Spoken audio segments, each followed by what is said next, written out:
प्रिय माने जीशु ख्रीष्टଙ୍କ ନାମରେ ଆପଣମାନଙ୍କୁ ପ୍ରେସ୍ ଦ ଲର୍ଡ ଜୟ ଯୀଶୁ।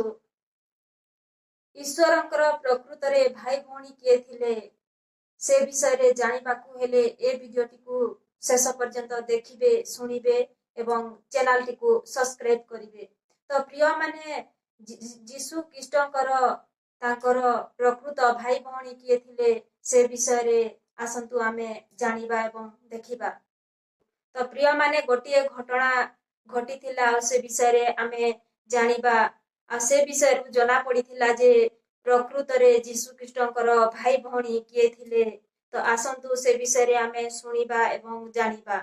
ତ ପ୍ରିୟ ମାନେ ଯେତେବେଳେ ସେ ଲୋକ ସମୂହରେ ଯୀଶୁ ଖ୍ରୀଷ୍ଟ ଲୋକମାନଙ୍କୁ ଶିକ୍ଷା ଦେଉଥିଲେ, ପରମେଶ୍ୱରଙ୍କର ବାକ୍ୟ ପ୍ରଚାର କରୁଥିଲେ, ସେହି ସମୟରେ ତାଙ୍କ ସହିତ କଥାବାର୍ତ୍ତା କରିବା ପାଇଁ ତାଙ୍କର ମା ଭାଇ ଭଉଣୀ ମାନେ ତାଙ୍କ ପାଖକୁ ଆସିଥିଲେ ଆଉ ବାହାରେ ଠିଆ ହୋଇଥିଲେ। ଆଉ ଯୋଉ ଲୋକମାନଙ୍କୁ ସେ ଶିକ୍ଷା ଦେଉଥିଲେ ସେଇ ଲୋକମାନଙ୍କ ଭିତରୁ ଜଣେ ଠିଆ ହୋଇ ଯୀଶୁ ଖ୍ରୀଷ୍ଟଙ୍କୁ କହିଲେ ଯେ ପ୍ରଭୁ ତୁମ ନିକଟକୁ ତୁମ ସହିତ ତୁମର ମା ଭଉଣୀ ମାନେ ଭାଇ ମାନେ କଥା ହେବା ପାଇଁ ତୁମକୁ ଅପେକ୍ଷା କରିଛନ୍ତି, ତୁମ ସହିତ କଥା ହେବା ପାଇଁ ଚାହୁଁଛନ୍ତି। ତ ଯୀଶୁ ଖ୍ରୀଷ୍ଟ ସେଇ ଲୋକଟିକୁ ଉତ୍ତର ଦେଇ କହିଲେ ଯେ କିଏ ମୋର ଭାଇ ଆଉ କିଏ ମୋର ମା, କିଏ ମୋର ଭଉଣୀ ମାନେ।